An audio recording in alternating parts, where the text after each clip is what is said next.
Good morning, everyone. My name is Shreyash Shetty, and on behalf of the Mangaluru branch of SIFC of ICI and Mangaluru branch of SICASA of ICI, I would like to welcome each one of you all for today's session. Since last 1 year, we have been continuously hearing about COVID, and now the second wave has hit us hard. Since you all know this is the fifth week of lockdown, and also of late, we are hearing a lot about different types of fungus. So, to know about this topic, we have an eminent physician with us, Dr. Srinivas Kakila. Now, I request the chairman of our branch, CA K.S. Kamath sir, to welcome the gathering.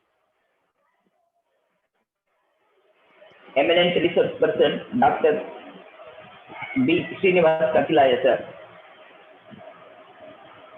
Respected past chairman, dynamic committee members,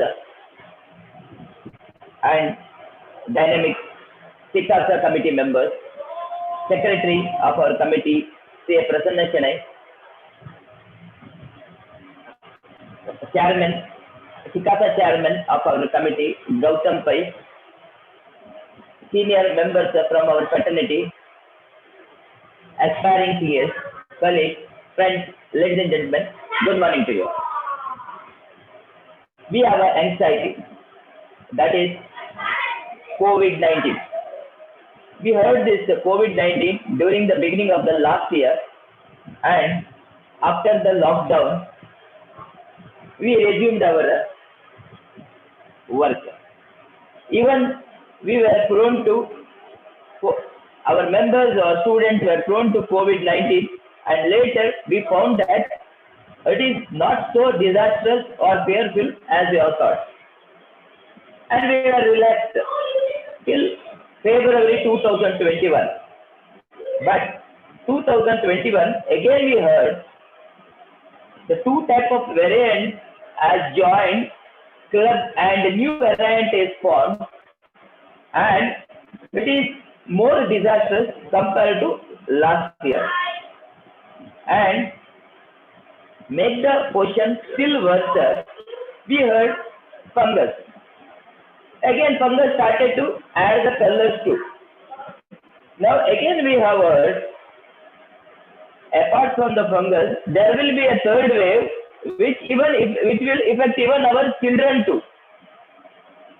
And members, again you know that the lockdown ends as on June 6th of this month, and we are going to resume our duty. Again we will be joining start our working and may expose to COVID as we are going to different departments.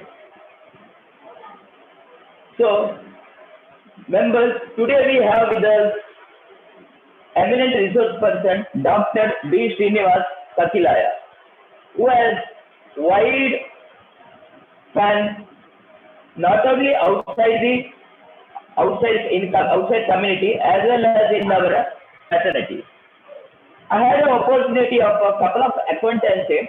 What I would like to share it today with you all.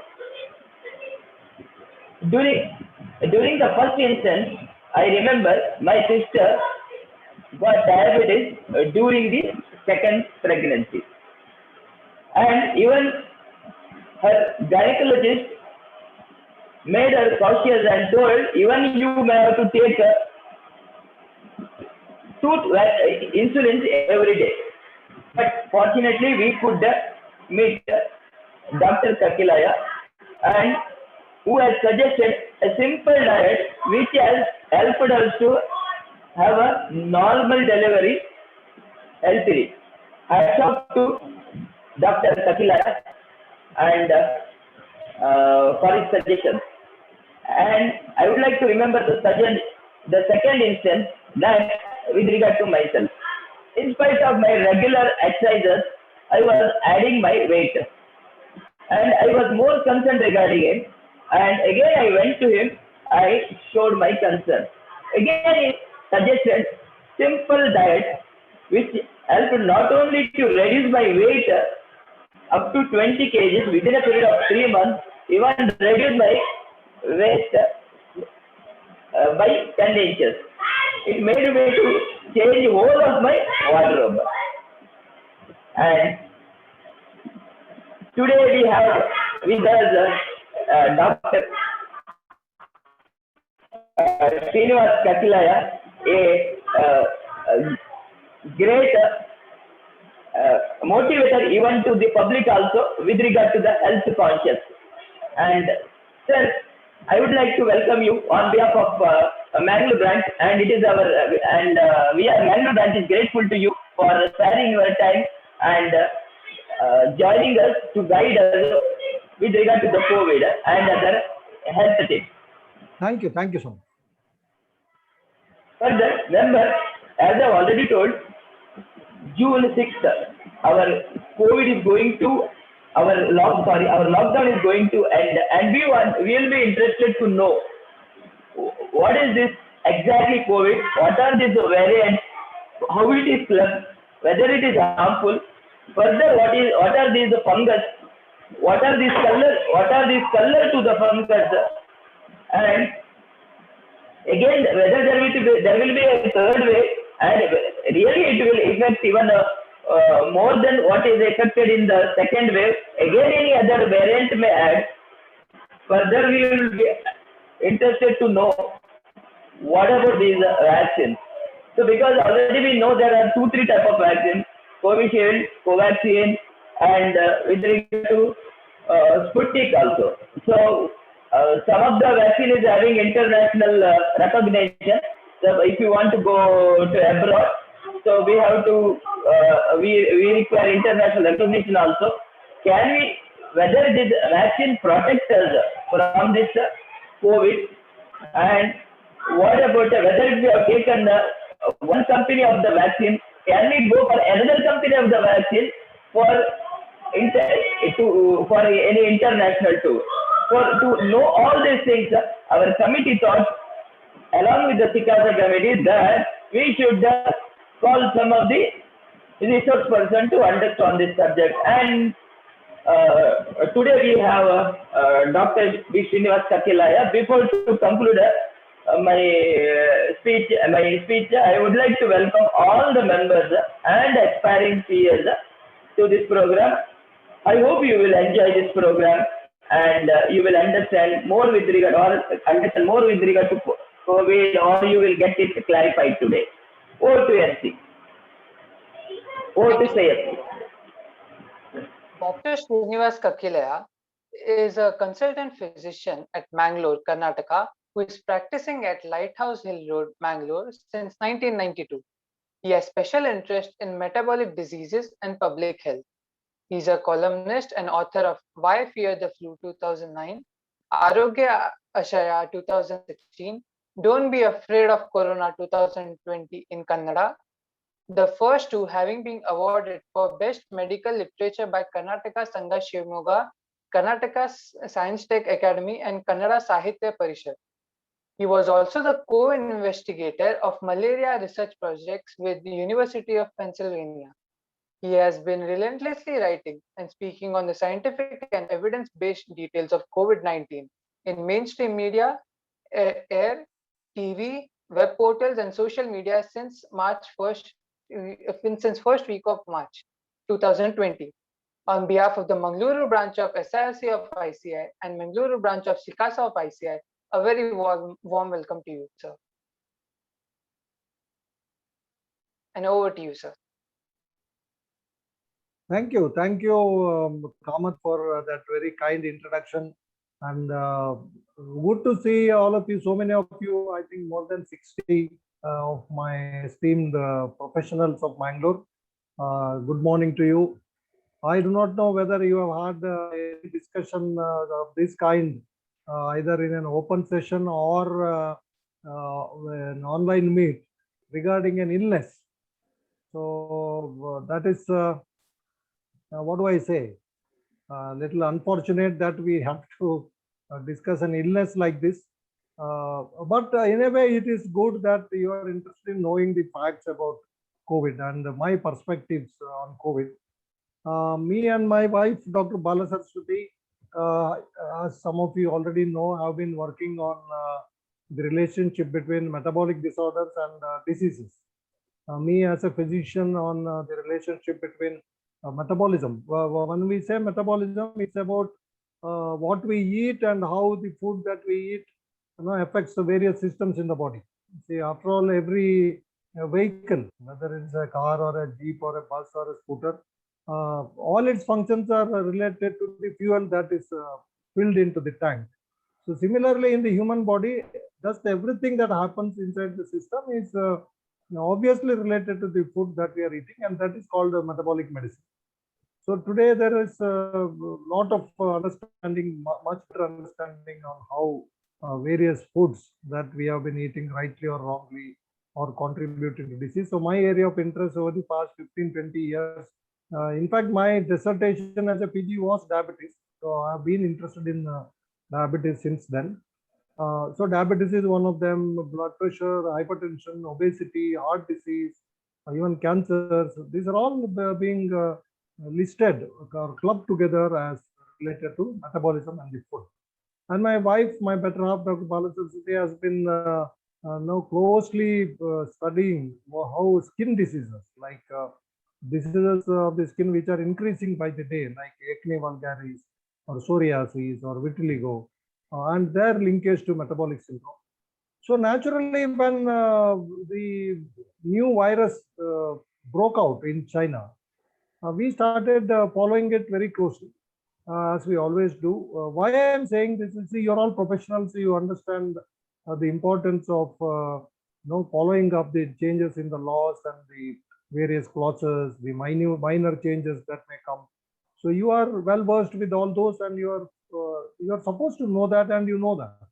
Similarly, as doctors, we are also supposed to follow what's happening around the world. And me personally, my teachers in Kasturba Medical College, Mangalore, and Karnataka Medical College, Hubli, in the mid 80s and early 90s have drilled into our heads that any disease breaking out anywhere on this planet could soon reach our shores, and therefore we should know all about diseases which are likely to become very common, and we need to read whenever an outbreak happens, because when it reaches the local area, if we are not aware of the particular disease, then we may not be able to diagnose and manage. So due to all these reasons, and also I have been interested in public health, again due to the influence of my great teachers of KNC Mangalore. I've been working with malaria, the introduction they mentioned about it, leptospirosis, so on and so forth. So with all this background, we looked at this disease maybe a little differently. Why I'm saying that, even yesterday I had a webinar with the Karnataka Rajya Vijnana Parishad. So one question asked was, sir, what you are saying is completely different from what the majority of doctors and the so-called experts are saying. Why is it so? I'm not do not want to get into the debate who is right or who is wrong. All I can say is whatever I'm going to tell you in the next few minutes are none of these are from my pocket or from out of the blue, or that's something we both dreamt of. It's because we have been following this, as I said, very closely. And whatever I'm going to tell you are based on hard evidence from published research, published studies. One interesting fact about COVID, which we all should understand, is that we keep making statements that this is a very mysterious disease, we don't know much about it. That is not true. That is the first thing we all need to understand. This disease, when it first broke out in China sometime in November, they too didn't understand what was happening. And by December 12, few patients were admitted in their hospital. That is when they got alarmed and they did their bronchoscopy and they studied the aspirate and tried to isolate what is the cause, what is the organism. And within 15 days, they could sequence the virus. They compared it with the existing viral genomes and found out that this is a virus related to the earlier SARS virus, so, but with certain differences. So therefore, they called it SARS-CoV-2. Of course, that nomenclature came a bit later, but they knew it's a new virus, new type of SARS coronavirus. They also knew that it enters the human cells through a receptor called ACE2. And all these things were told to the WHO by 27th December in flat 15 days. And the whole genomic sequence was handed over. On January 4th, WHO made an announcement on this new virus.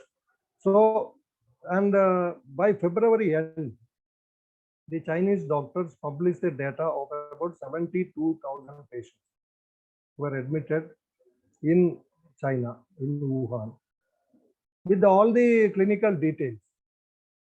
So I must tell you that by first week of March, when the disease started appearing in Europe, in the US, and in India, we had enough information as to how this virus behaves in the human body. In how many does it cause complications? And who are the ones that are likely to develop complications? The age group, the comorbidities, and the treatment that they tried were also mentioned. So all this data was available in public domain. And I had first made a video on this on March 9th. The point I'm trying to make is, by the time it reached India, and because India it arrived late, by first week of March, already people were dying in Italy and United States of America. We had hardly any cases in India at that time. In fact, when the lockdown was announced, we had 562 cases all over the country and about 15 cases in Karnataka. And all these were already isolated. So therefore, we had the information. We knew how exactly this behaves. So on March 9th itself, I had made the first video on Varta Bharati channel, wherein I had stated all these facts. From that day onwards until this day, the virus has traveled across the globe, infected all the countries, and it has behaved the same way. It's the same category of elderly, it's the same category of diabetics, same people with obesity, same with hypertension, blood cancers. They are the ones who are going to get complications with the virus. Children and the younger adults are quite safe. These facts have not changed at all. So we have had better understanding why it happens and all those things. But the fundamental things that we noticed in the beginning of this infection in China have remained the same all over the planet. So therefore, we could have any disease when we manage at a community level. We should know about the disease, how it behaves, and we should know about the community that we are trying to control the disease in. What I'm saying is, to control corona in India, the people who are controlling corona in India, whoever they may be, they should know coronavirus and its behavior, and Indians and their behavior. Only then we will be able to successfully control this virus.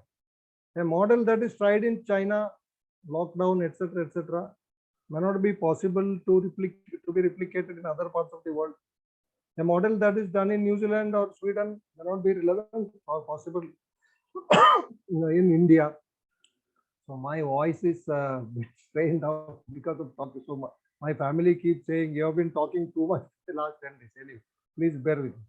So these things are different for different societies, different situations. So therefore, what is relevant or what is applicable there or workable there may not work here. So therefore, it is very important that we look at this disease from that kind of a perspective. Now, secondly, coming to, as I said, the metabolic aspect of the disease. The Chinese scientists right from the beginning kept saying, which I have already mentioned, that it is common in certain sections of the society.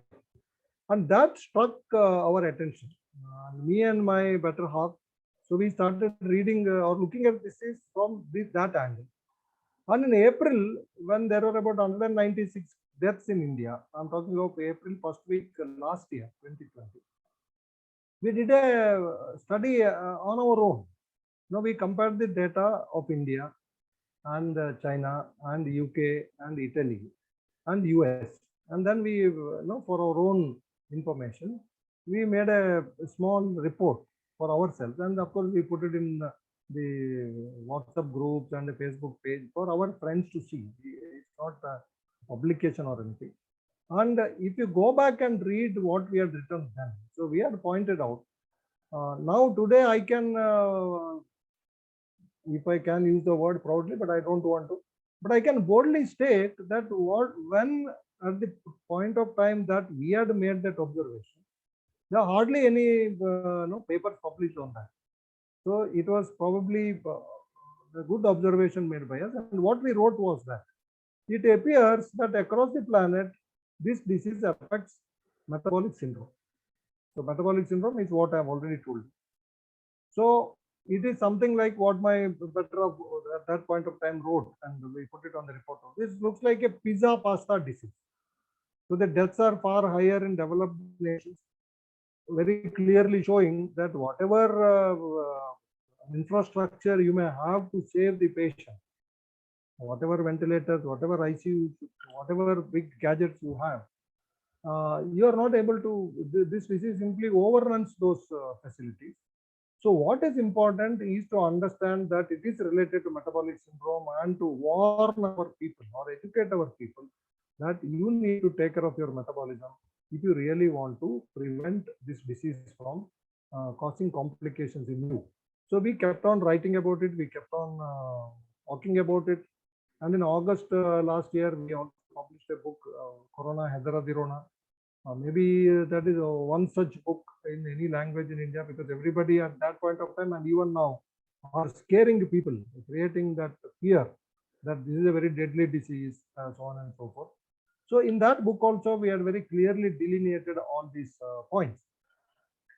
So this is as a introductory remark. So now I'll come to the disease itself. I'll explain what is happening in COVID, what you need to do, why you need not worry, and why there is no point in really worrying about this disease, and why life should go on, right? And our personal, at our level, our understanding is that our response has been a knee-jerk one, not evidence-based, and it has caused more harm to all of us, mentally, physically, academically, financially, than any good. So COVID, the disease is caused by the new virus, a coronavirus. There are 7 coronaviruses, including this one. 4 of them cause very mild illness involving the upper respiratory tract, that is nose and throat, which come and go. Like many of us would have had these infections, like little running nose, sore throat, and all. We have all had it in our lifetime. Not everybody, some of us would have had. The other 3, including this, are the ones which also involve the lungs. That is what makes them a little more serious or dangerous than the first 4. So the first one was SARS. Earlier it was called SARS. Now it is called SARS-CoV, coronavirus, SARS-CoV-1, after the identification of the second one. That outbreak happened sometime in 2003 in China, again from the wet meat market, and but it was far less infective compared to this one. So it did cause some deaths in about 10 to 15% of the infected persons. But because it was not infecting the upper respiratory tract much, it was only involving the lower respiratory tract, its infectivity was much lower. So they could contain the infection very quickly by isolating the patient. Mind you, the vaccine to develop, the vaccine against SARS-CoV-1 is in the making. 17 years, we have not been able to make a vaccine against that particular virus. This is very important because Kamath also added that point you wanted me to speak on. Second one was Middle East Respiratory Syndrome virus, which jumped to humans from camel in Saudi Arabian deserts. And that was more serious, with more seriousness than SARS. But it was less infective. So the mortality was about 30%, but it was far less infective. So nothing much happened. It didn't spread widely. Again, the symptomatic patients were contained there and then and there. So we could control the thing. That happened sometime in 2012, 2013. And after about 9 to 10 years of the first one. Now, after the 8 years of this, after the second one, we are having one more new variant. Of course, this has not evolved from SARS-CoV-1. Let me make it very clear. Or this has not evolved from MERS. These are all viruses found in nature and it is inside the animals. Most likely bats, that's what they are now saying. Of course, there is a theory that it is made from the lab in the laboratory, but that is a too far-fetched theory because no country would gain anything by making such a virus which would first spread inside their own country. So even whether it is China or America, for example, H1N1, the new novel H1N1, which appeared in 2009, emanated from a chicken farm or sorry, a piggery in Mexico. So even at that point of time, all these theories were floated. HIV supposedly originated in Africa, and even now there are conspiracy theories who say this that was also a lab-generated virus. But I fail to understand how any laboratory can really make a virus so perfectly and release it in public domain so to harm anybody, because the scientists themselves are at risk of dying of that virus. So therefore, these are too far-fetched theories. Anyway, the jury is how we have to wait. The investigations are on and demand for more investigation. Anyway, I won't go into that. So therefore, these things happen because we are in constant interaction with nature, with animals. We go into the caves and we want to interact with the wild. So that's why these infections come to us. Most of these infections are from the wild. So this virus behaves like this. In majority of the patients, it spreads very easily. When I say easily, it is easier than SARS-CoV-1, but much less ferociously than other common respiratory viruses like measles. Measles, you all have suffered. Okay, Cora is the word used in our local language, or Dadara in Kannada. So which produces a very fine rash on the skin. Now, of course, after the MMR vaccine, it has become far less common. So measles has a spreading rate of 15 to 18 or 12 to 18. That means if one person is infected, from him it can spread to about 12 to 18 people. Whereas the same thing for SARS-CoV-2 is 5 to 6. So it is 1/3 less infective than measles, but more infective than SARS-CoV-1. So how does it spread? It spreads through talking to each other. So this is a point all of us should remember. Now, if I have the virus in me, I sit across you, and talk to you for about 10-15 minutes. Even that time has been assessed. So very short, fleeting, talk for about a few seconds or less than 1 minute generally doesn't spread the infection. So longer the length of your conversation, higher the risk of spread, and louder the person speaks, the more amount of air laced with the virus comes out, and the risk of spread is higher. Singing and crying aloud or shouting aloud, and of course speeches. For teachers, and if the front benchers who are very very close to the teachers, they are at risk. It's like that. So you understand what it is. So it spreads through air. When I say spreads through air, it is not in the air around us. When you go for a walk, when you go to the outdoors, it is not there, not found. The virus is not found in that air. It is spread through air in front when people are talking to each other face to face. Right? What it means, because this again became a big news. Oh, it spreads, it's airborne. So we have to be more careful. We have to clean the air. We have to use air filters and so on and so forth. That's not what it means. When we say it is airborne, all we mean is that it doesn't spread through things. It doesn't spread through paper. It doesn't spread through clothing. It doesn't spread through your skin. It doesn't spread through plates and toothpaste and all toothbrushes and all. Doesn't spread through fomites. That's what it means. And CDC in 2020 April itself had made it very clear that fomites are not the major mode of transmission of COVID. Now, why I'm saying this? One, we have been forced to use sanitizers, clean our hands for 20 seconds, 30 minutes, 20 seconds, clean this way, clean that way, etc. PPEs have become fashionable. All right. And yesterday I read in newspaper that in Bangalore, they are going to spray sanitizers through helicopters and devices. So these are the things we do without understanding the basics of how COVID spreads. All right. So it doesn't spread through fomite, it spreads through talking to each other. Now, second point is the transmission happens even before someone is symptomatic. Suppose the virus has entered my throat. It starts growing within the cells, as soon as possible. Cells of the throat and the nose. So when it starts growing, it is shed from those cells, it infects more cells. So the shed virus will come out of my breath. This transmission can stop 12 to 18 hours before I develop symptoms. So even without my knowing that I have corona, I may spread it to others. This is the reason why it is impossible to control this disease.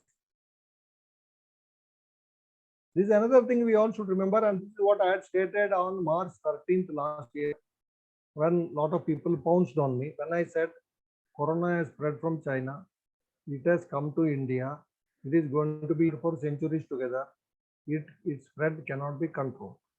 I made that statement for the simple reason. Now, stopping somebody at the airport by checking his temperature doesn't work. He can still carry the virus without symptoms. Virus may be in his throat. Is it possible to poke the nose and throat of each and every person, do RT-PCR, and then make him board the flight, as is being done now? That is also not possible, because RT-PCR can be negative, he may still have the virus.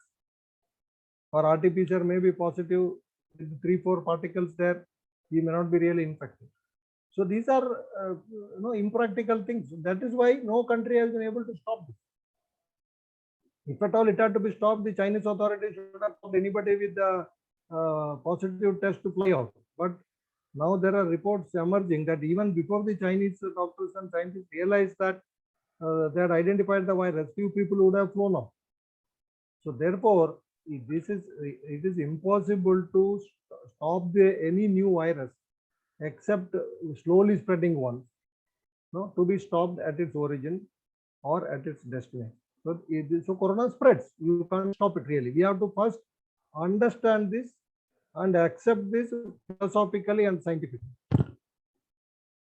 Now, once it is in the body, as I said, our body's immune system starts fighting this virus. Now, there are two phases of the virus's existence in our body. In the first week, almost in everyone, the virus is almost everyone, and almost all the viruses are killed by the body's immune system. Now, you'll understand why I'm saying this a little bit later. So it is body's immune system alone that can kill the virus. There is no medicine available against coronavirus. We have tried, as I said, the Chinese doctors tried some older medicine that's called repurposing of medicine. They tried everything, nothing worked. They also said nothing works. But then following that, there was a big hue and cry created about chloroquine. Very soon we realized it is more dangerous to use chloroquine, and it was stopped world over. Then somebody tried azithromycin, didn't work. Then one company called Gilead Sciences, I don't want to talk much about it because there's a big history. Even with H1N1, the very same company promoted oseltamivir, claiming that it reduces the duration of fever from 7 days to 5.6 days. I had written about it in my earlier book when I wrote during that epidemic, that pandemic also, flu and weather variant. I had written about that. The infection which lasts from 3 to 7 days on an average. Why do you promote a drug which reduces it from supposedly from 7 days to 5.6 days? Even otherwise, it will go in most of them in 3 to 4 days. Anyway, the same company had prepared a drug called remdesivir for tackling Ebola. There it was found to be useless. And they start promoting it for corona. And by the time world could realize all these facts, the promotion took such a lead over everything else. So today, remdesivir has become it's being promoted as it's a panacea for COVID. It is not. FDA gave an emergency use approval, but it is not. WHO by November very clearly stated it doesn't work. Our suggestion is against the use of remdesivir. This is what WHO said. Anyway, the point I am trying to make is no drug is effective against coronavirus, this or any other. And no drug is needed because, as I said, our own immune system will tackle the virus and destroy it in almost everybody. Now, this happens in the first week of the illness. Okay. So, during the first week of the illness, you will have symptoms due to the attack of the immune system on the virus. So, it is the immune response or the inflammatory response which causes symptoms. So, what are the symptoms? Universally, everybody will have headache.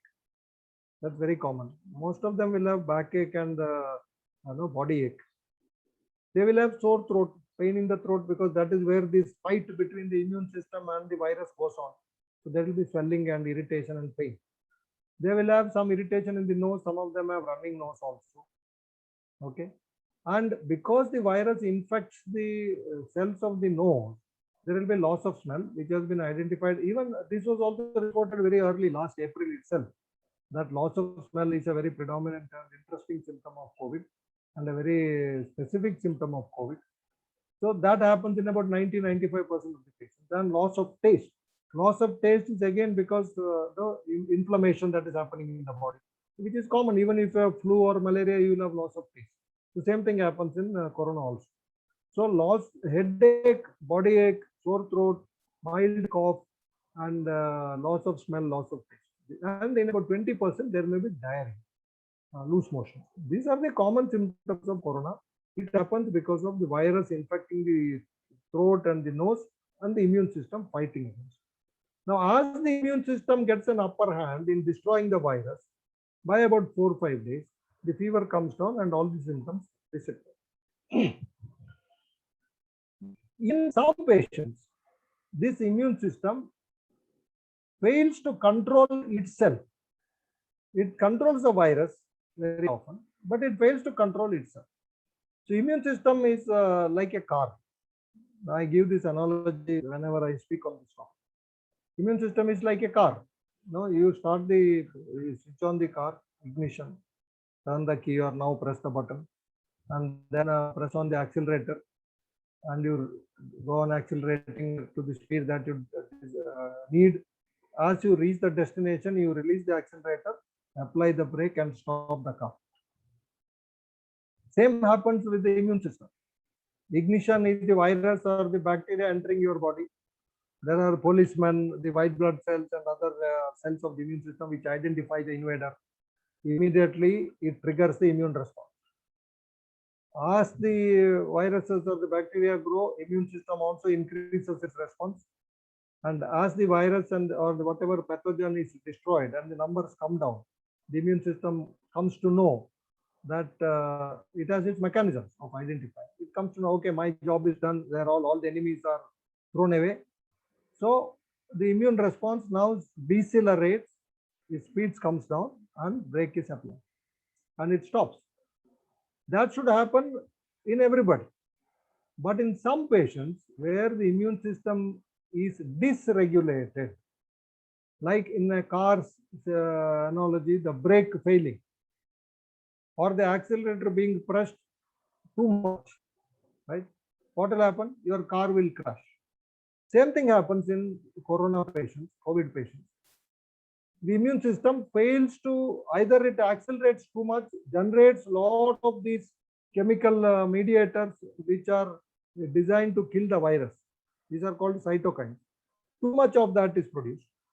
And these cytokines in turn damage our own cells, our own lung alveoli, and our own blood vessels and the clotting system.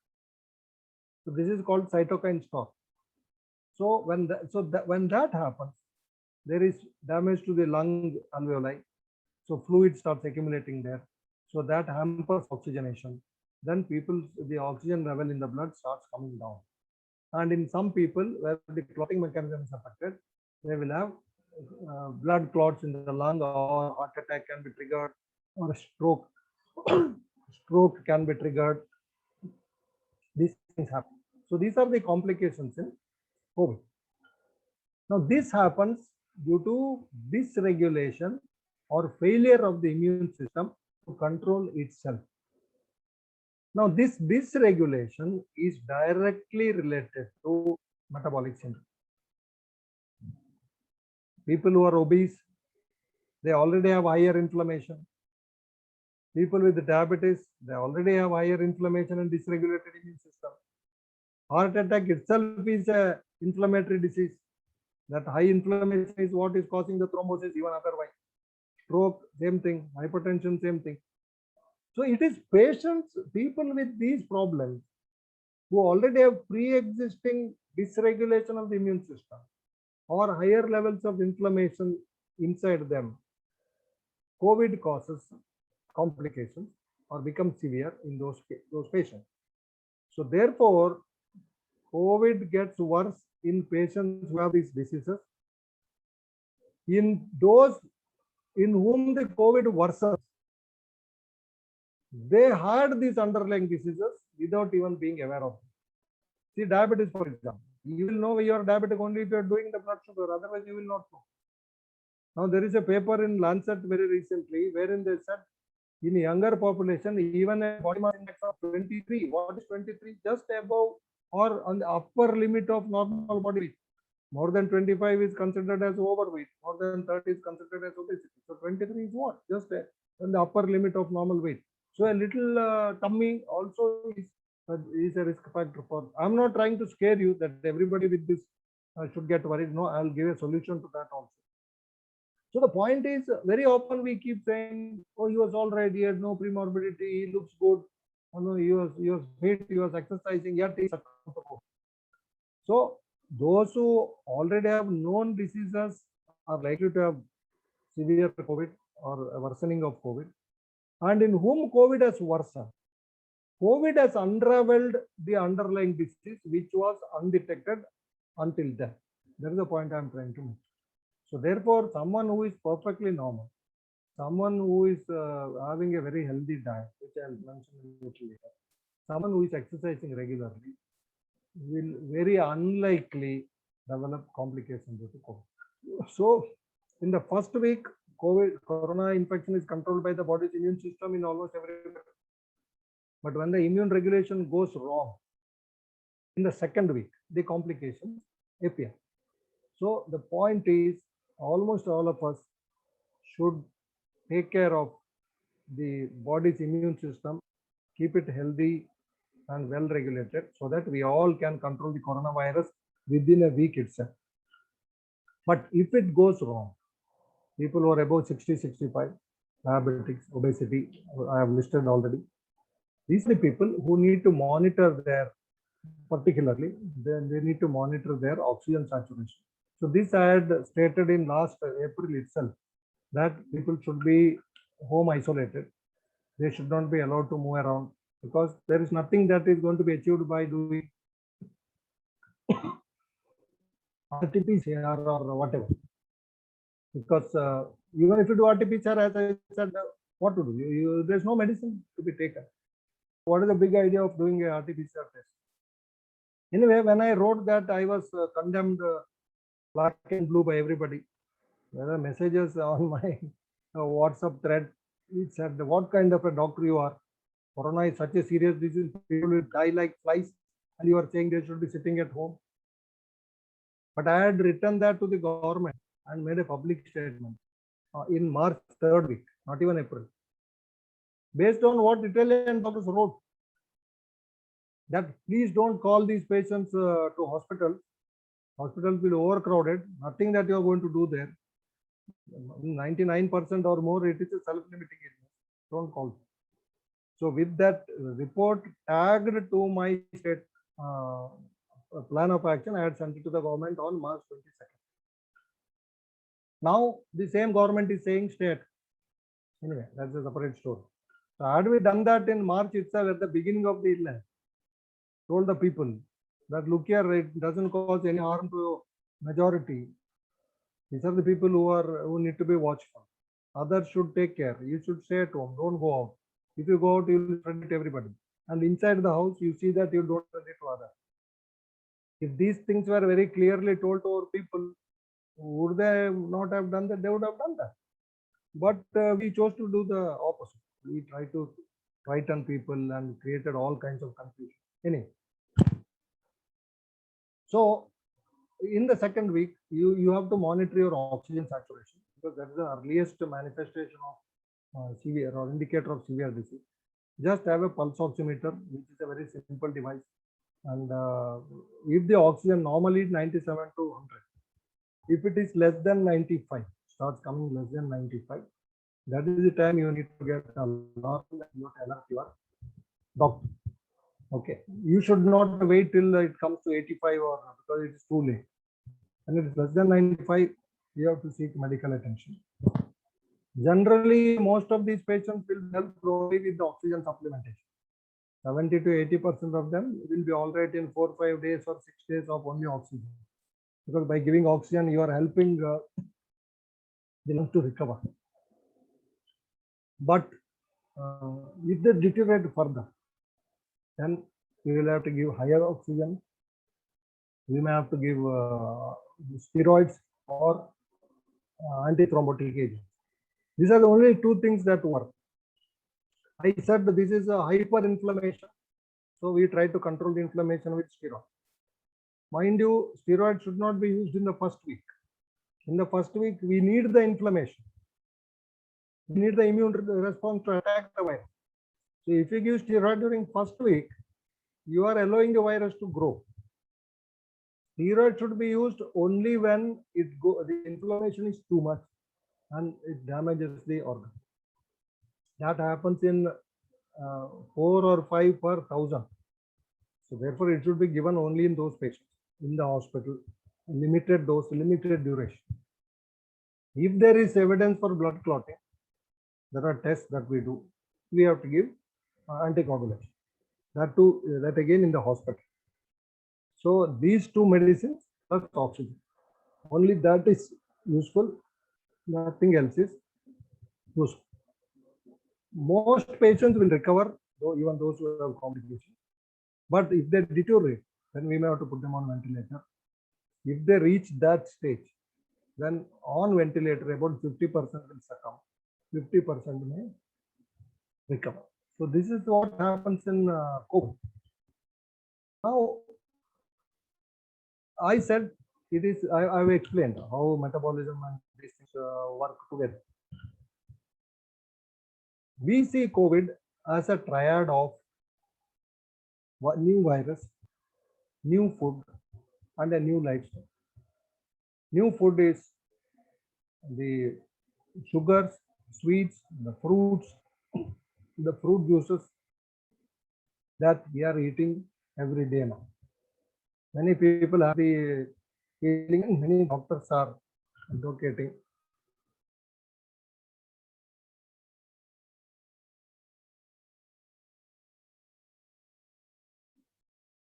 that fruits are very good. Keep eating fruits. And patients who have COVID are given fruits in the hospital itself. They are given milk with the turmeric. This is the food we are offering. Now, unfortunately, after the so-called lockdown that we have been practicing, people see, I'm just giving you the complete perspective of why and where we all have gone wrong, not only in India, all over the world. When I say this is all over the world. We have locked down people inside the house. So they are working from home. You are also working from home. And you have no time to talk to your kids. And kids are irritable.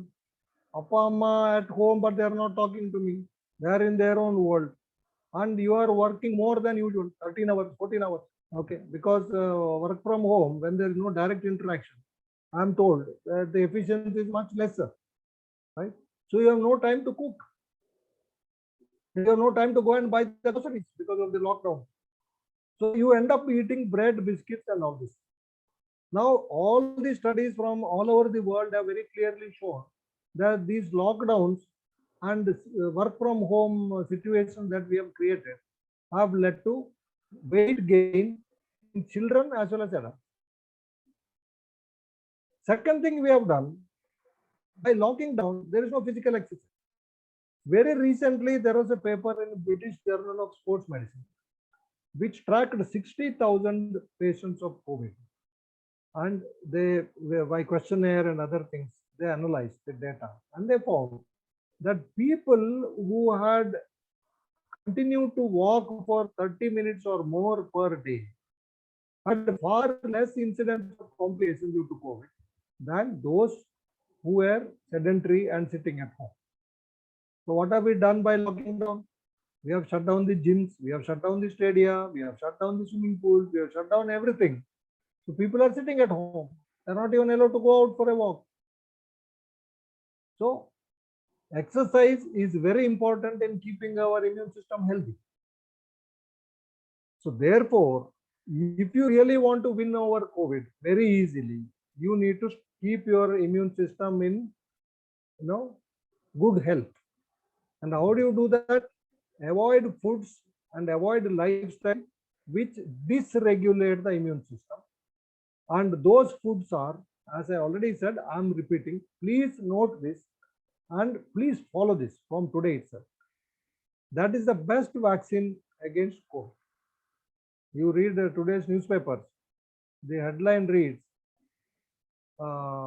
efficacy of Covishield and Covaxin under ICMR lens. Some 4,000 people who have already received vaccine are now going to be tracked to see whether it is really effective or not. And the second paragraph of the report reads, now even among vaccinees, infections have happened and severe diseases have happened and few of them have died. Even my own colleagues, some of them have died, some senior colleagues have died after taking both the doses of the vaccine. I'm not saying vaccines are bad or ineffective. It is for the ICMR to now decide. The point is, the reports are whatever available today are inadequate to claim that these vaccines are effective.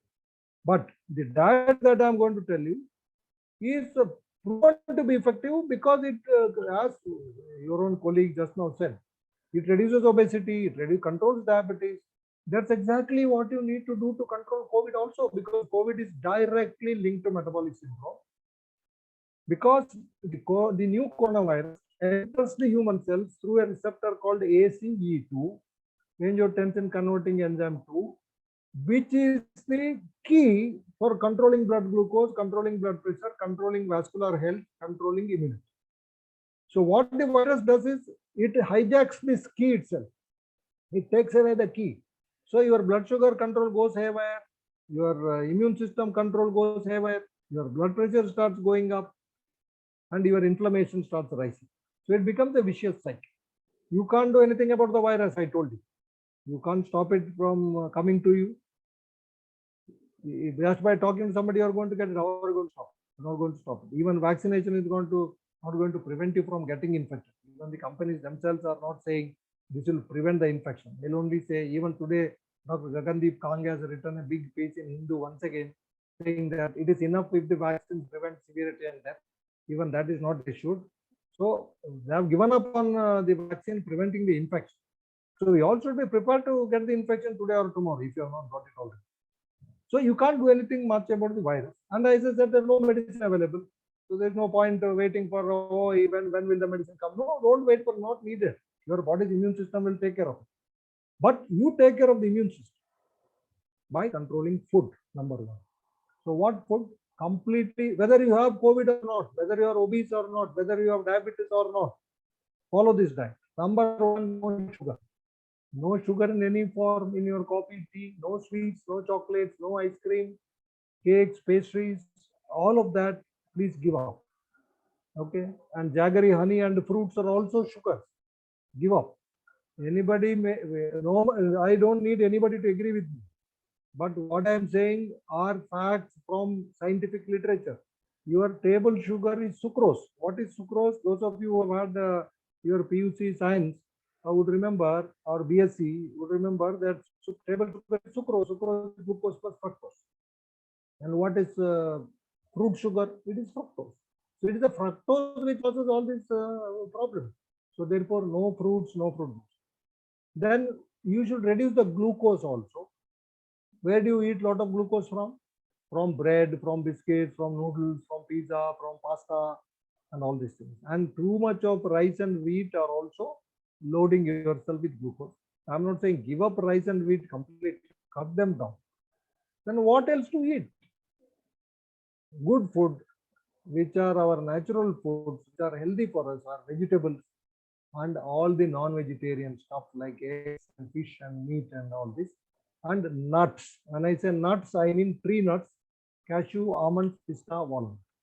So these things should comprise most of your food, right? And what I ask you to give up, you should completely give up. So that will, then somebody other day asked, Illappa, it will take 2-3 years. One doctor asked me. I did both of us together, we did it for physicians. No, your theory, it takes 3-4 years for weight loss. No, that is not true. You don't even have to see weight loss for benefits to begin. 4 to 5 days into the diet, your immune system will start behaving better than what it was before that. So regulating the food and exercise will trigger improvement in the immune system instantly. So that is why I'm saying better vaccine is controlling your food. Number one. Number two, and all those patients who have my acquaintances who got COVID, I have managed them at home and I have advised them this diet. And all those who got admitted under my care, I have managed them with this diet. And almost all of them, except very few, have done very well. So therefore, food definitely helps. Number one. Number two is exercise. At least 30 to 40 minutes a day, you go for a brisk walk or swimming as and when the swimming pool is open. But even if it is open, you can go on the road and walk. Don't worry, you won't get corona while by walking on the streets. It doesn't happen that way. It is by direct talking to each other. So there is no corona in the outside air. It doesn't spread like that. So these are the two very important measures that you need to be followed. And if you do that, I'm sure you will be helping yourself in controlling coronavirus if it enters your body. Now I'll come to the few other questions that have been asked.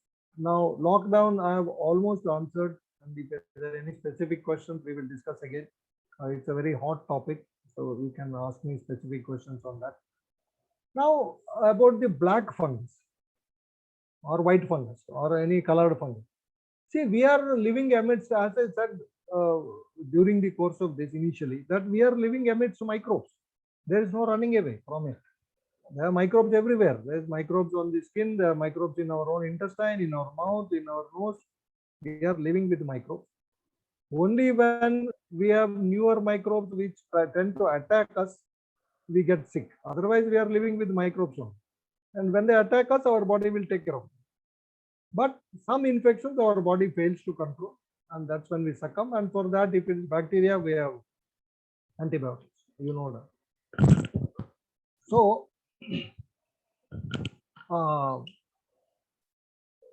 what we should be doing is black fungus, white fungus, and all these fungi are all around us. Our body is, as long as the immune system is robust, it doesn't allow these fungi to attack us at all. But if the immune system goes down, it fails to control any of these, they start growing in the body. Mucormycosis is one such. Some variety of mucormycosis will produce a black pigment. Candida albicans is a very, very common fungus. If somebody takes a lot of antibiotics, it's a curd-like precipitate inside the mouth. That is a white fungus. That is Candida albicans. Alba is white. It's quite common. That is a white fungus. Then you have aspergillosis. It can cause allergic reaction in the lung, or sometimes in immunosuppressed patients, it can cause invasive aspergillosis also. It can produce yellow pigment or some other color. So colors, every organism has its own color. Even bacteria have colors. There is a bacteria called Pseudomonas which produces green color. Staphylococcus produces sorry, yellow color. So these are quite common. The fact is, these are different fungi. Very rarely they cause infection when there is immunosuppression in the body. Now, with regard to COVID, why is that in the second wave we are seeing this black fungi, which we did not see in the first wave as many, and which is not reported in rest of the world? Why it's only in India? There are 3 or 4 or 5 possible causes. Number one, as I said, is premature use of steroids. This is unfortunate. There is not a single uniform treatment protocol for India. This may be shocking to you, but it is a fact. From center to state, doctor to doctor, treatment protocols are different.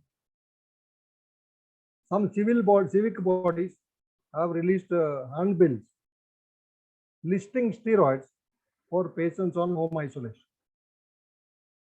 People can walk into drugstores and take steroids. This is the problem with the media friends. When you report that, in fact, I had written about it last May 2020. I had written directly to the government. You are listing steroid in your treatment protocol. This will be misused, and you are giving wide publicity to usefulness of steroid in severe cases. People will start prescribing and people will start consuming steroids in early disease. But somehow nothing much of that happened during first wave, but I am sure it has happened during second wave, because I have in my possession pamphlets published by civic authorities in our own state promoting the use of steroids. So steroids would suppress immune response, not only against COVID, but against everything. Number one. Number two, steroids will increase blood glucose level and tissue glucose level. Glucose is the food for fungi and bacteria. Okay, and in case of corona, it helps coronavirus also to grow. That is why 2DG has come, but 2DG is not going to be effective. But anyway, that will be a little. I don't want to get into that area right now. So the point is, sugar is the food for bacteria and fungi. Steroid increase sugar level and decrease immunity. So it's a double trouble when you use steroids in COVID. But you have to use it in seriously ill patients for a short duration of time at lower doses. It should not be given otherwise. Number two, diabetes itself in COVID cases, or diabetes worsened, unraveled by COVID. I have explained that earlier. So COVID worsens diabetes, and those who had borderline diabetes will become diabetes. So blood sugar starts going up due to the virus itself. Third, consumption of high sugar diet. Today, when I have me and my wife have done 3-4 webinars on, it's available on YouTube. You can watch if you have time.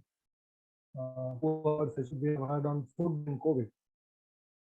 So whenever we spoke about that, the first question is asked, sir, hospitals don't allow us to give our patients non-vegetarian.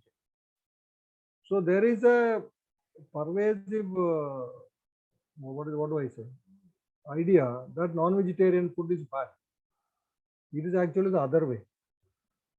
You need eggs, you need proteins when you are suffering, when you are having problems. Your immune system, your body systems crave, they need proteins to heal yourself. All right. And we stop that. And we give them bread, we give them biscuits.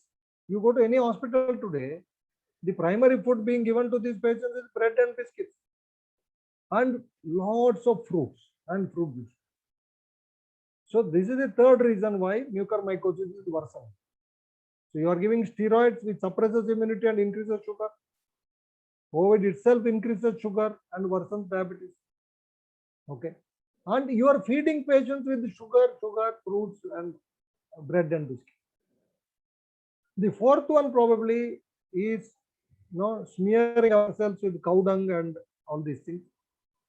Gujarat has reported the highest number of mucormycosis cases, and Gujarat doctors had warned very early during this thing happening that cow dung bath that is being practiced in some areas of Gujarat could be contributory.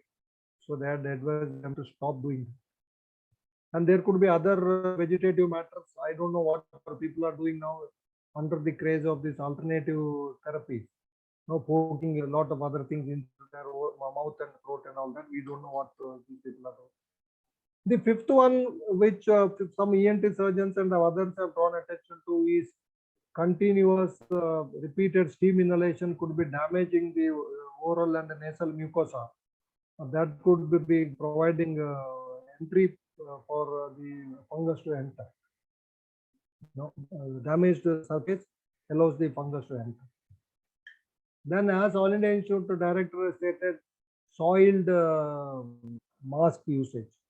2 weeks, 3 weeks, it's not cleaned up.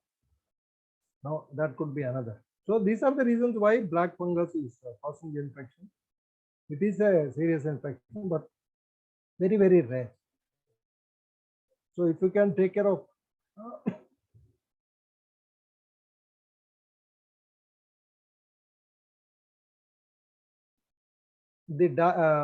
all these factors, we don't have to worry about mucormycosis. Very rare. Crores, lakhs and lakhs of COVID patients are there now. So of them, very few have got mucormycosis. But if it happens, then it could be potentially fatal. It needs to be removed surgically. Candida albicans is very simple as it can be managed medically, but the reasons are the same: high sugar and steroid, etc. And then the last point, after that we will, I think I spoke, as I said in the beginning, I speak too much. So took a long time than what I intended to. The last point is about the third wave. Now, you can give any number, third wave, fourth wave, fifth wave. The point is, as I said in the beginning, this disease will spread. Those who have not got it now are going to get it later, today or tomorrow. So therefore, first wave may be affected about 40 to 50% of the population. Whatever the government may say, government says only 2% are affected, which is not true at all. They are saying what 2.5 crore we are seeing official numbers are the real numbers. You also know, you are all auditors, so you know how it is. So I won't go into that. So at least 40-50% got infected during the first round. Another about 15 to 20% would have got infected in the second round. But the second wave, this infection happened in too many people too suddenly. And it is coming down also fairly quickly compared to the first wave. Those who didn't get infected during these two waves are going to get infected again later.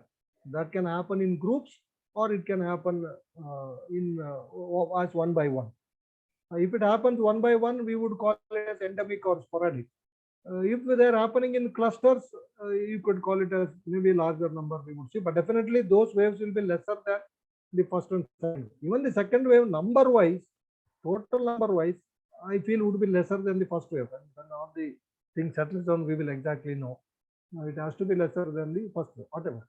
So during third wave, the claims being made that it is going to affect children predominantly, that children are going to suffer a lot with third wave, this is absolutely untrue.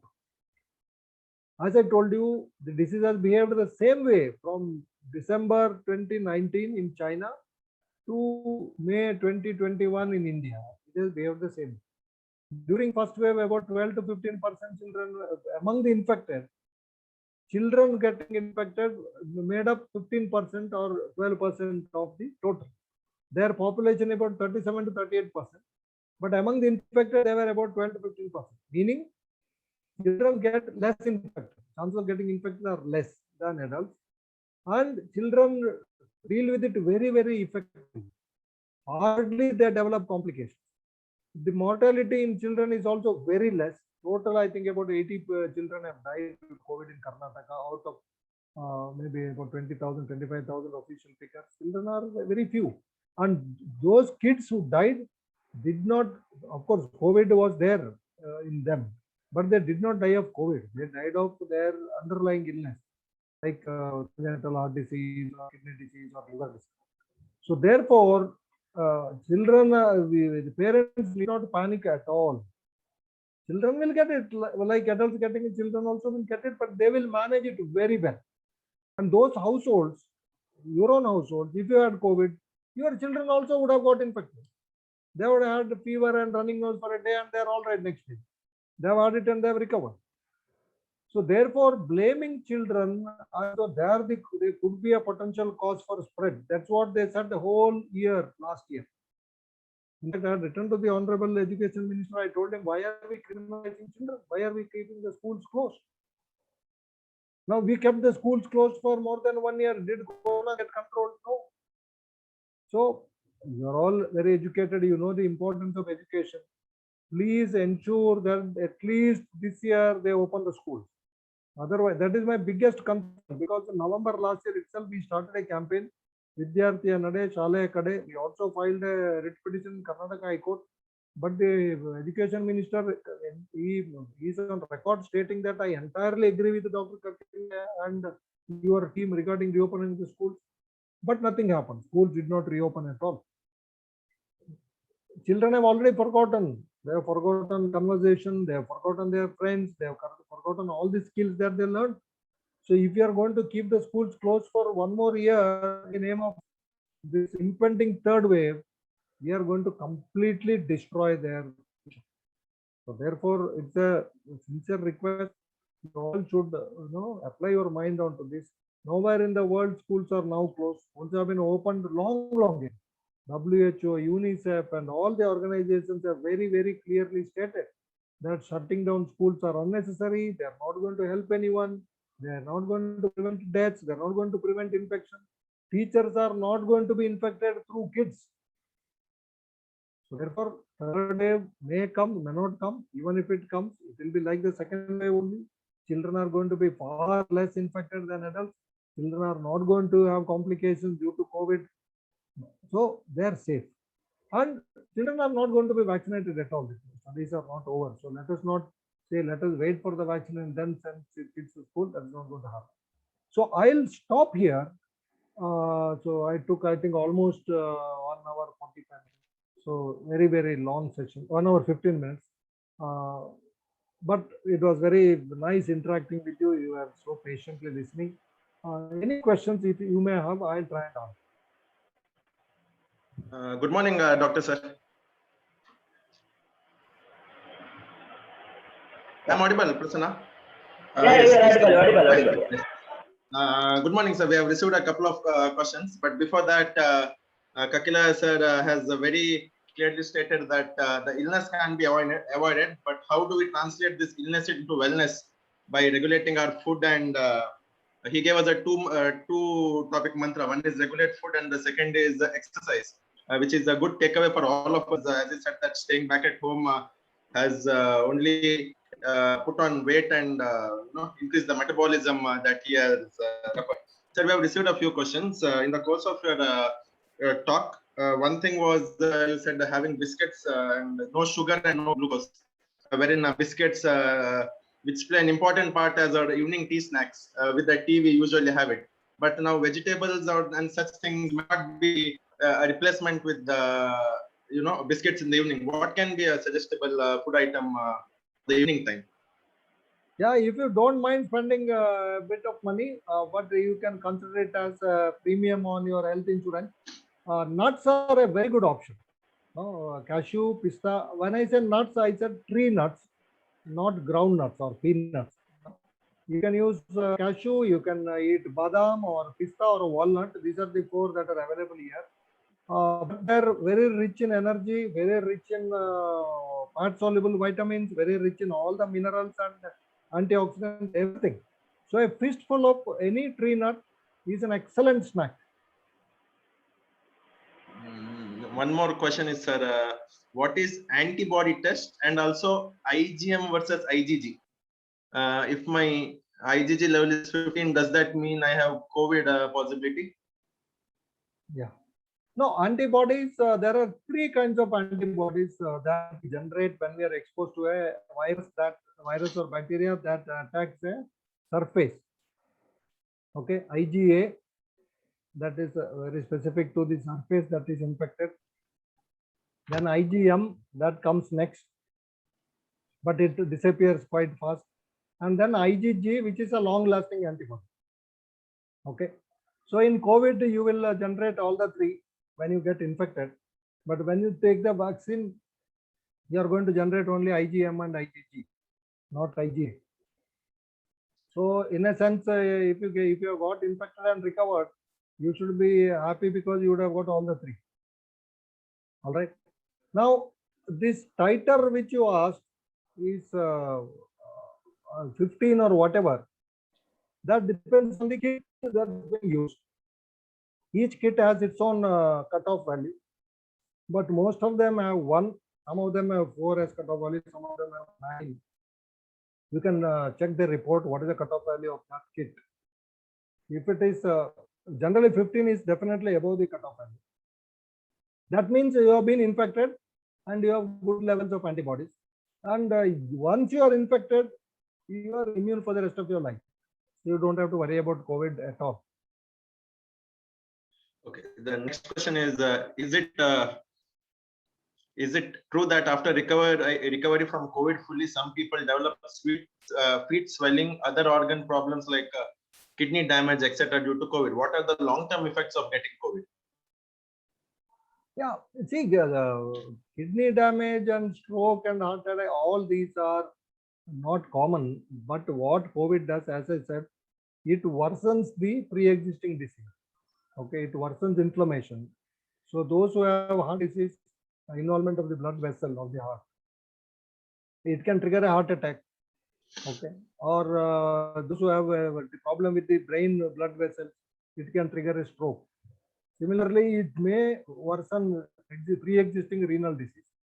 But otherwise, in a healthy individual, very unlikely, very healthy individual who did not have any complications, who manages COVID very well, or his immune system controlled it within a week. This happens in, as I said, large majority. They are very, very unlikely to have any long-term complications. So the next question is, does the person affected by COVID, can he be reinfected in the second time? No, that I have already said. See, once Correct. once you are infected, you are immune for the rest of your life. Now, these 1 or 2 stray reports of saying that person got reinfected, this person got reinfected, these are all, no, either the first infection did not happen, only RT-PCR was positive. See, that is another thing that is different with this infection, that the way we have managed compared to others. We have never, in my experience of 30 years, have we gone behind somebody, poking his nose or throat to find out whether he has a virus or a bacteria. We would test only when somebody has symptoms. Now, this time we have poked, and sometimes in some cases, people they would have got their nose and throat poked many times. For going in a bus, you need RT-PCR. Going on a flight, you need RT-PCR. So some of them RT-PCR is positive, but the patient is completely asymptomatic. Doesn't mean that he had infection. It only means that there were 3 or 4 viral particles in his throat. So unless you have a real infection and symptoms, you will not develop immune response. So some of these so-called reinfections are in those who had RT-PCR positive without symptoms. Second time they have real symptoms. Or first time he had real symptoms and immunity. Second time by accident some viral particles were detected. So in reality, what I'm saying is, after having gone through all the published reports of reinfection, it is extremely unlikely that somebody who has had a real infection will get it again. In fact, one of the foremost journals, medical and science journals called Nature, you all heard of it, has published 2 reports very recently on identification of T cells, that is thymus mediated T cells, which are long-term memory cells, and B cells, which are plasma cells which generate antibodies. So levels of both these have been assessed in patients who have had prior COVID infection, and they have found to be very robust T cell and plasma cell response. And these papers have very clearly suggested that once infected, even if you had a mild disease, you are likely to have a long-term immunity. Now, added to this are reports of the other SARS-CoV-1 virus, and follow-up reports have been published recently where they have said even after 17 years, those patients have had robust immunity, and possibly they also had cross immunity to SARS-CoV-2. Same report, similar report has been published with regard to MERS, Middle East Respiratory Syndrome virus, which is a relative of this. This happened about 2 weeks back. The report was published that in them the immunity has been detected even after 7 years. So therefore, it is pretty clear that those who have had SARS-CoV-2 can rest assured that you are not going to get the infection. Next question is, sir, is vaccination to be taken every year or at regular intervals? Is there any time limit or 2 doses and we are done? No, see, about vaccines, as I said, and repeatedly I've stated in all my appearances wherever, nothing much is known about these vaccines here. Okay, not known to me. I'm not saying that. It is not known to the companies themselves and the government. To tell you that studies done in India on Covishield and Covaxin are not yet available in the public domain. They have not published them in journals, peer-reviewed journals. We really do not know how effective they are, how safe they are. And booster dose, the leader in COVID vaccine, Pfizer, its CEO is on record saying that maybe you'll have to take a third dose. So we do not know yet how long the immunity of the vaccines last and how many doses you need to get. As of now, the companies are saying 2 doses are to be taken. And yesterday there was a report that those who have already infected can take 1 dose of the vaccine for booster effect. Again, these are claims being made by the company. But as I said, those who are infected are immune. So whether you need to take the vaccine is left to your discretion. Government of India finally stated 2 weeks ago that those who are infected can wait for 6 months or later for taking the vaccine. Again, there we are not putting things very clearly. Instead of saying wait for 6 months, the government can, any government of the world can say, reassure people, if you are infected, don't take the vaccine. In fact, when the vaccines were first rolled out, there were published articles in some of the newspapers that those who are infected, please stay back in the queue. You don't have to take the vaccine. Those who are not infected should get the vaccine first. But as more and more vaccines are produced, we are probably creating more situations or more candidates for receiving the vaccine. Now, to put it in one sentence, we do not have clear answers to any questions regarding vaccine. As of now, 2 doses are being suggested. One more thing is why people are differentiating between vaccines? Is there a difference if I take Covishield and not Covaxin or Sputnik? Yeah, it's an interesting question. Again, see, there are 3 platforms that are used, the available vaccines. The other platforms are yet to come. The available vaccines belong to 3 platforms. One is called as mRNA vaccine, wherein it is the Pfizer BioNTech vaccine and the Moderna vaccine is available in the US. Now they are trying to enter into India. They have asked to indemnify themselves. You know that. Now this vaccine, what is done is, I told you the virus enters the human cell through ACE2 receptor. The part of the virus that binds to this receptor is called the spike protein of the virus. So in mRNA vaccine, so that is the most important antigen to which we need to have immunity, because if you have antibodies against the spike protein, those antibodies will prevent the spike protein from binding to the ACE2. That's what we try to do by giving vaccine. So in mRNA vaccine, the code for the spike protein, that code is mRNA, is injected into the human body. It is picked up by the human cells, and the mRNA is taken up by the cells, and human cells will start making the spike protein. It is like creating a virus decoy in our own body. That's what mRNA vaccines do. Now, there are several questions which I had on this vaccine. They have not been answered so far, so I do not know. Now that it is not available here, we don't have to get into that territory at this point of time. The second one is Covishield, Sputnik, and the I think the Chinese vaccine also, and Johnson, not the Chinese vaccine, Johnson and Johnson vaccine. Okay, these have the platform is that they use a chimpanzee adenovirus that is inactivated, and to that inactivated chimpanzee adenovirus they add the spike protein of the coronavirus. So it is, you are using chimpanzee adenovirus as a vector for spike protein and you are injecting. So you are creating a new particle in the laboratory. This is the method used in Sputnik. It uses the same Johnson & Johnson and Covishield. Covaxin and Sinovac are coronavirus particles themselves, which are inactivated. So these are three different platforms. So therefore, ideally,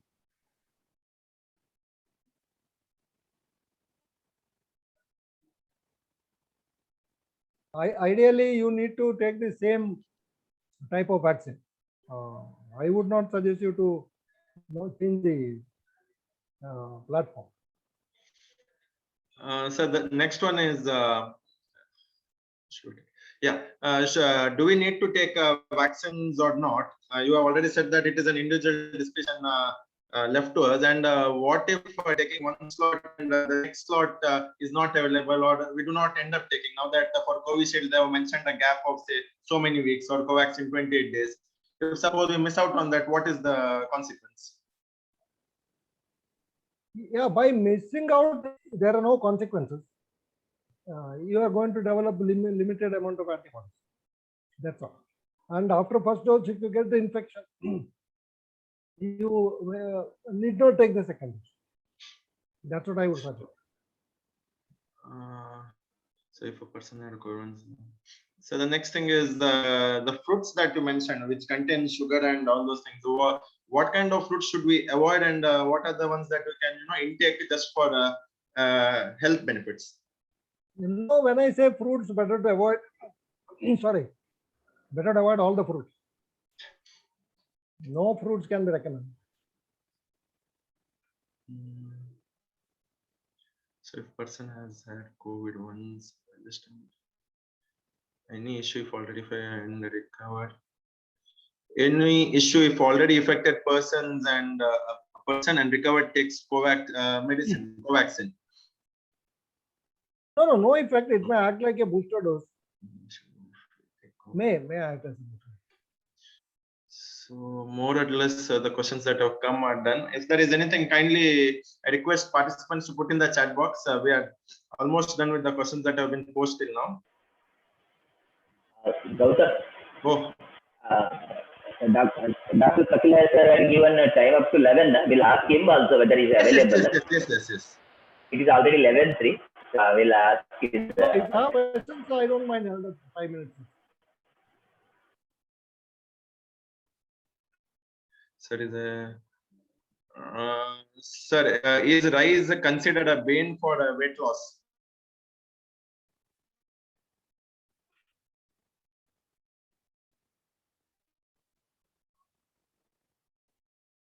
No, I didn't see the question. What is the question? Is rice considered a bane for weight loss? Boon or bane? Bane. See, I told you that all grains are same, whether it is rice or wheat or ragi or the so-called siridhanyas. All these are again millets like ragi. All of them have glucose content of anywhere from 68 to 70 to 73%. So consuming too much of rice will definitely add to your weight. So it is better to restrict all the grains. I'm not saying completely avoid it, because then that advice will depend on your reports and all that. But most of us should restrict consumption of grains. Just a minute, sir. Rice is considered.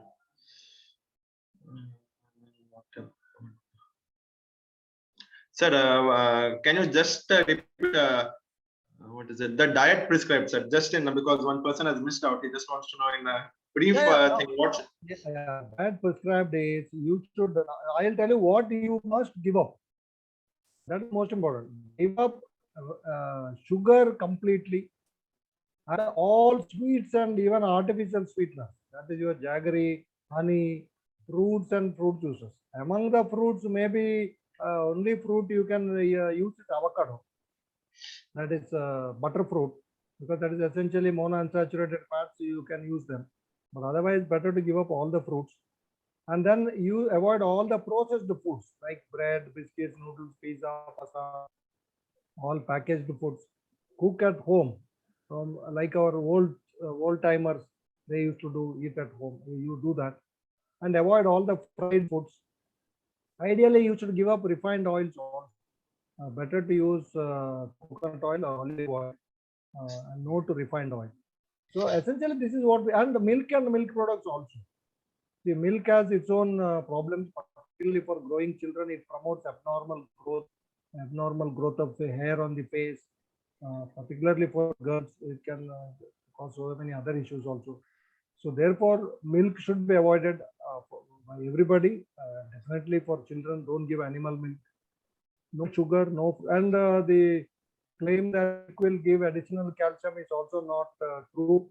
You get all your calcium from vegetables and nuts. Milk should not be taken as a source of calcium. So milk to be avoided, sugar and all the sweets to be avoided, fruits to be avoided, and maida and corn flour and products or eatables made of those, bread, biscuits. So and deep fried stuff. These things should be completely avoided. Cut down on your cereals like rice, wheat, and ragi and all this. Even oats is the same category. Eat very minimal. That should not be the main food. That should be the minimum just to satisfy your senses. Eat everything else. Eat vegetables, eat nuts, eat fish, chicken, mutton, eggs. Those can be eaten. Your body will control the quantity. Don't worry. When I say eat, you can't eat more than 3 or 4 eggs. Your body will say stop eating. Enough. You had enough. But the same enough signal doesn't come for your sugars and fruits. You go on eating because body fails to understand what you are eating.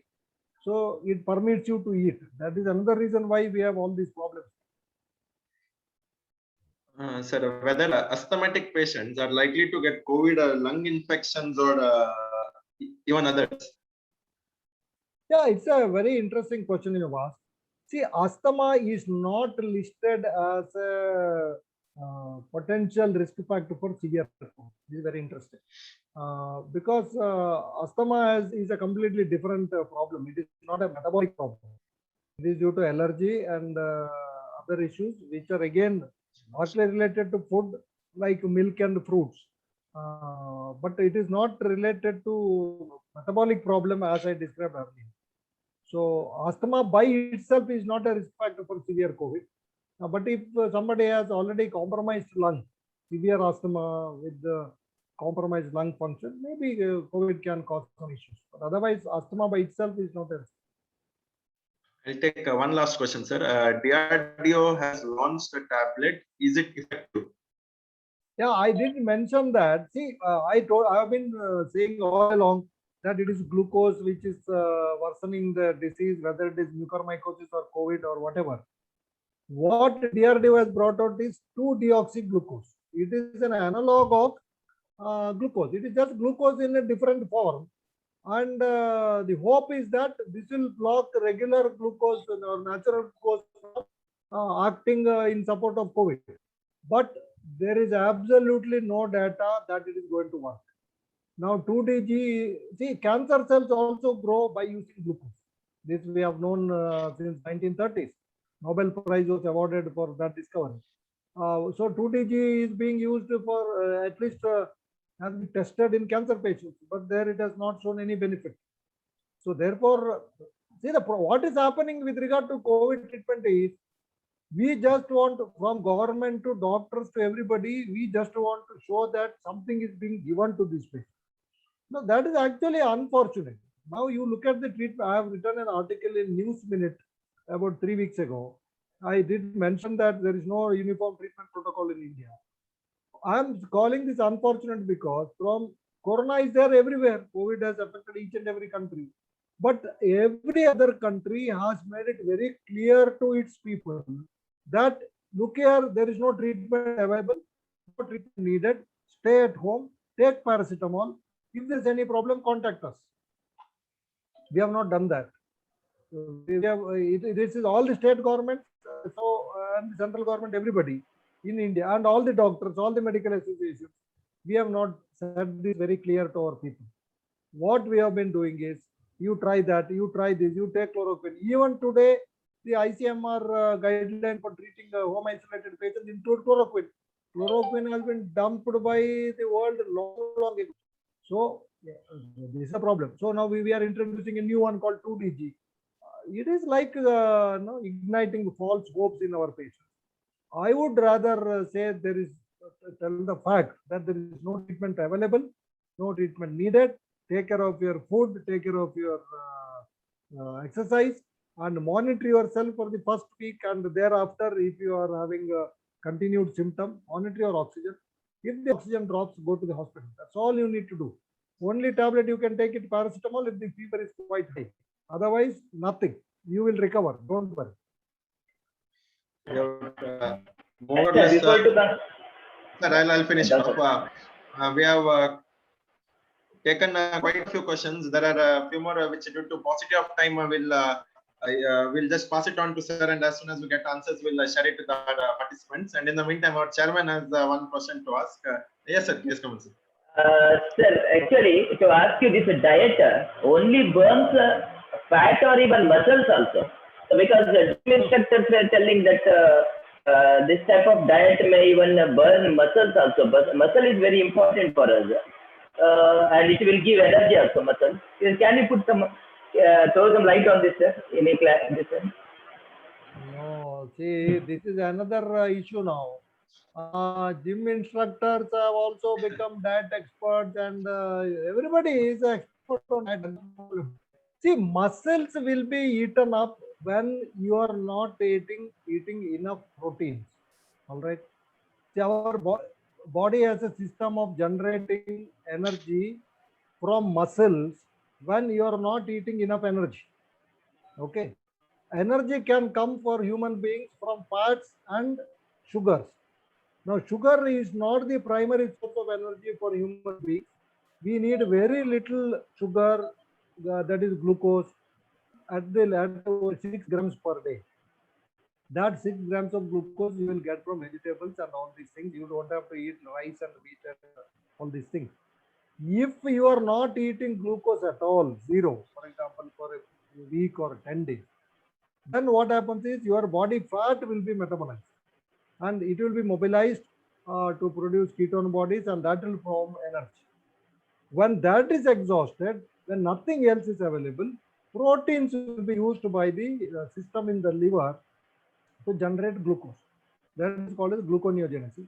That is when your muscles are used or being eaten up for providing energy. Now, this happens in a situation like cancer, for example. Okay, when I said loads and loads of glucose is required, and so the cancer cells will hijack the pathway and they will convert muscle energy into glucose energy. That is why in patients with cancer, advanced cancer, you see that they keep on losing their muscles and they become what we call as cachexic. All right. So with the diet that I have suggested, you are not going to lose your protein. I am doing this diet for 15 years or more. All my muscles are the same, no wasting anywhere. All right. So if you eat adequate protein, in the sense you eat eggs and fish and all that, don't worry about protein, your muscle loss.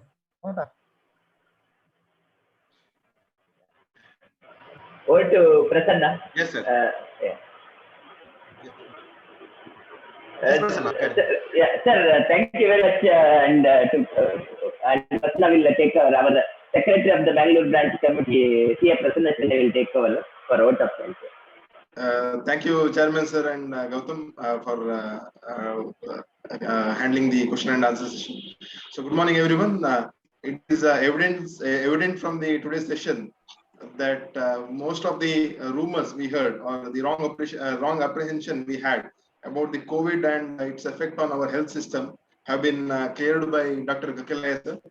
So the important takeaway from the session is that we have to improvise our metabolism, and he has been stressing on that to regulate our foods and exercise regularly to keep ourselves healthy and fit and overcome this COVID situation successfully. So today's session on COVID was very knowledgeable and helpful for the participants to understand more on COVID, and hopefully it will motivate the participants to consider regulating foods and concentrate on their health rather than the illness from the disease. So on behalf of the Mangalore branch of SARC of ICI, I would like to thank Dr. Srinivas Kakilaya sir for joining us today as a resource person and taking time out of his busy schedule. Thank you, Kakilaya sir, joining us today. Thank you so much. It was very nice. Yes, sir. Finally, this VCM is successful only because of the professional efforts put forth by our students as well as members. I would like to thank CA Gautam Bhai for specifically for moderating the session and smoothly handling the question and answer session. Further, I would like to thank Mr. Shreyash Shetty, the SICASA Vice Chairman, for being MC for the session. And we would also like to thank the technical team of A1 Logics for smoothly handling the Zoom platform for today's session. And last but not the least, I would like to thank on behalf of the branch all the participants, the students, members, and the non-members who have joined us today for this session and making this session a successful one. Thank you very much. Thank you, sir. Thank you.